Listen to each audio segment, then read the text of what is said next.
option vuma save barmin me fokile me kahle blind. I hope you guys are good. It's been a long while.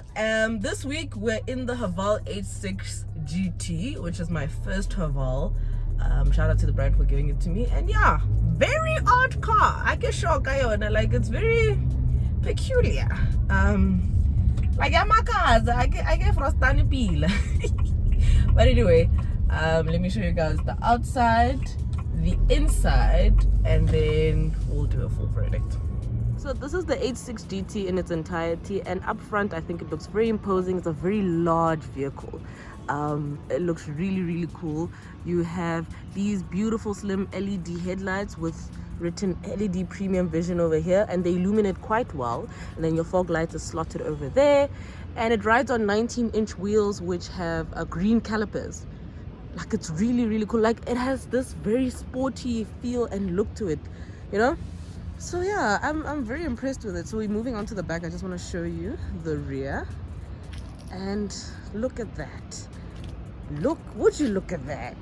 Got your double exhaust over there. Ah, Haval, you were cooking.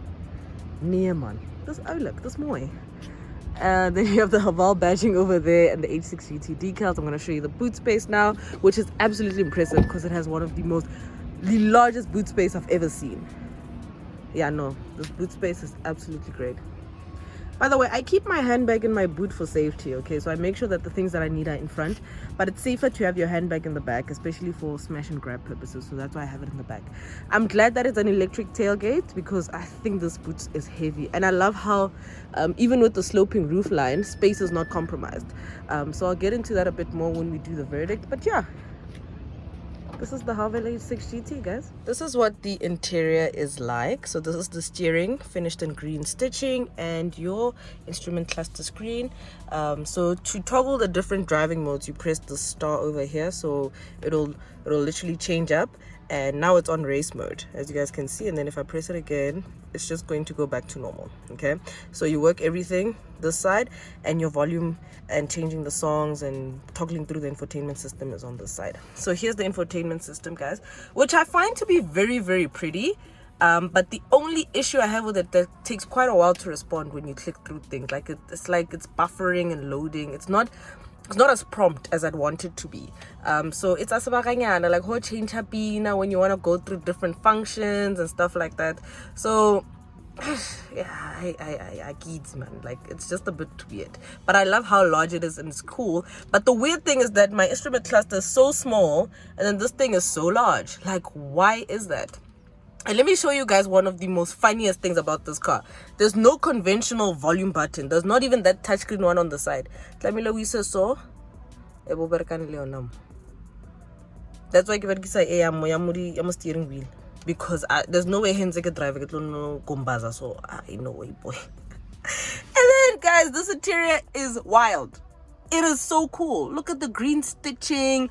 You have GT decal on the front seats and the rear seats. Usually for like this kind of spec in a German-made car or something that's a bit more premium, you'd pay mad extra.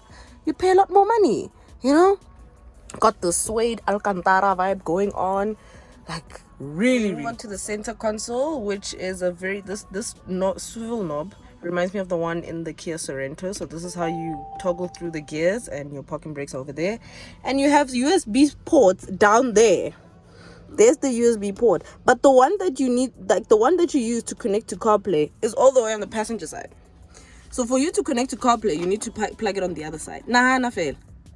Go doubt, let me know. I know we that mo passenger side the hore okono plug so hore obele CarPlay. Now the cable is just what the hell. Anyway, GT is powered by a 2-liter turbo petrol engine that produces 155 kilowatts to 325 newton meters of torque, mated to a 7-speed automatic gearbox, which is actually not so bad. And you have two driving modes. You have normal and race mode.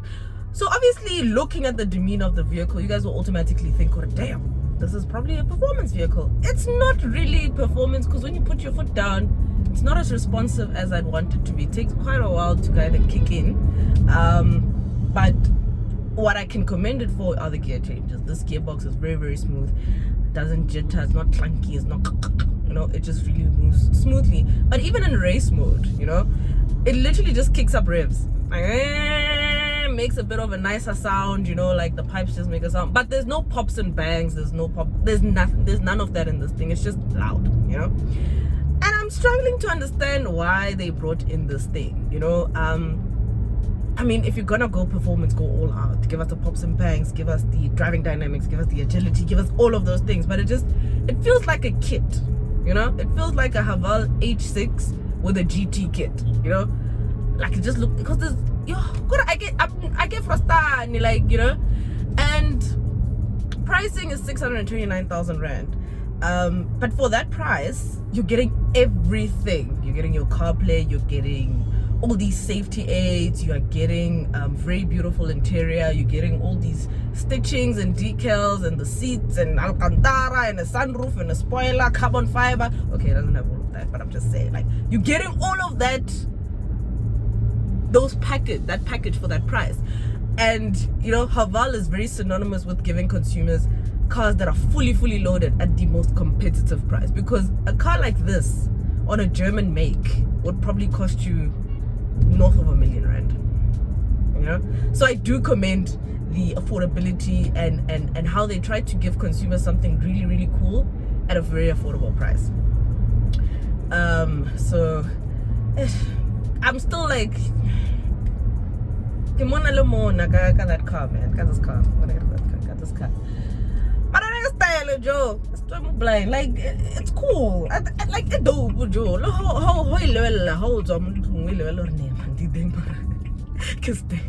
I mean, you have green calipers. Initially, I thought this was a Urus. It looks a lot like the Urus or Urus, whatever. Yeah, yeah. Now, for 629,000 rand, I think you're getting quite a very robust and packed package, you know. It drives well also. Let me just chat about the driving dynamics. It drives really nice. The gear changes are very smooth. It's decent. It's just very heavy on fuel. I'm currently doing 13.5 liters per 100 Ks, and I've heard that Haval apparently says, I don't know if it's both the Chinese brands, that after the first service, it's where your consumption goes down significantly. And I'm like, I mean, I can't buy a car and then wait for 20,000 Ks to hit or 10,000 Ks to hit before consumption, you know.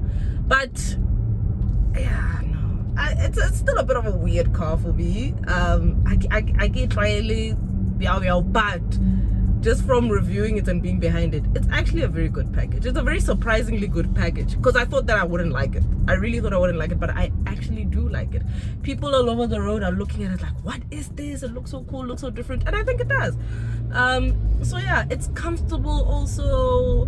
Boot space is amazing. Ergonomically, it's a bit of a mess, because like some functions, like I showed you in the infotainment system, like the volume button, that's irking me. I need a volume button at least, just to switch around and to do stuff. I can't be working on the steering, and like, you know, the graphics are also feel a bit like, you know, I'm not too happy with the graphics.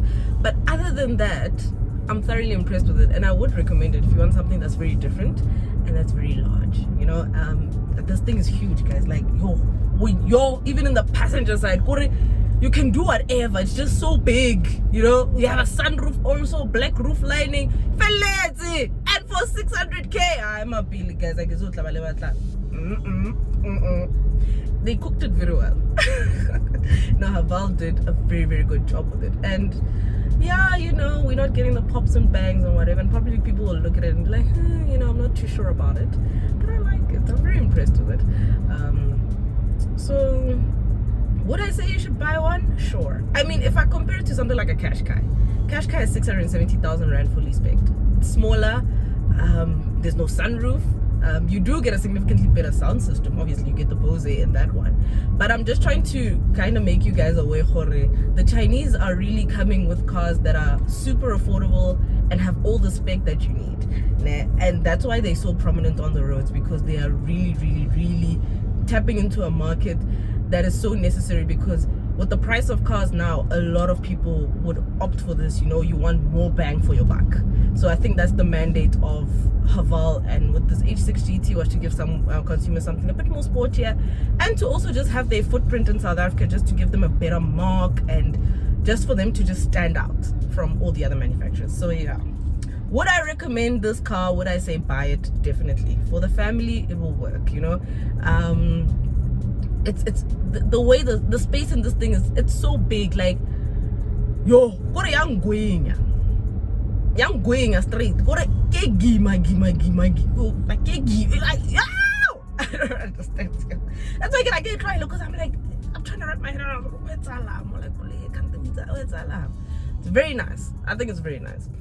So yeah, it could be better. The only thing that I have an issue with Haval is that it feels very mass production. It feels like they're rolling off 70 of them off the line every second. Because when you drive other brands, there's a lot of emotion connected to the car. I mean, every brand, Kia, Hyundai, Nissan, whatever, it feels like there was not that there's a lack of effort here, but it feels very emotive. It evokes something in you. In a Haval, Haval just doesn't have emotion for me. It just feels very, guys, we have a job, we need to get cars out, we need to sell huge volumes of this thing. It just doesn't have, I'm not, and I'm not to say that I'm an emotional reviewer, but you want to connect to the car that you're driving, right? When you buy a car, you want to connect to it emotionally, you want to love it. With a Haval, it feels like, I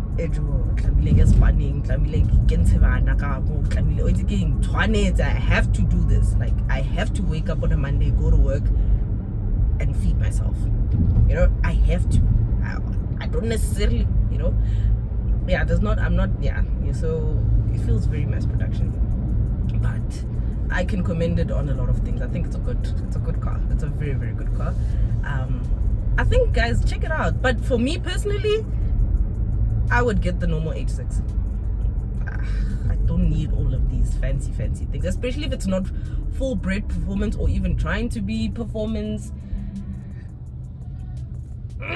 So I just get myself the normal H6, which also looks very beautiful. So I think I just get myself the regular H6. But yeah, and that's it from me. So ultimately, guys, I think the Haval is good. I'm keen to test out more of their products and let you guys know, because though I've been intrigued because there's so many of them on the roads, but I can see why. They're very good cars. Like, don't they're quite good. So yeah, that's it from me, guys. Shout out to Haval. This is a very nice car. And yeah, I'm getting the H6 HEV. So we'll do a comparison to see if I would really buy the hybrid over this performance-esque, sports car,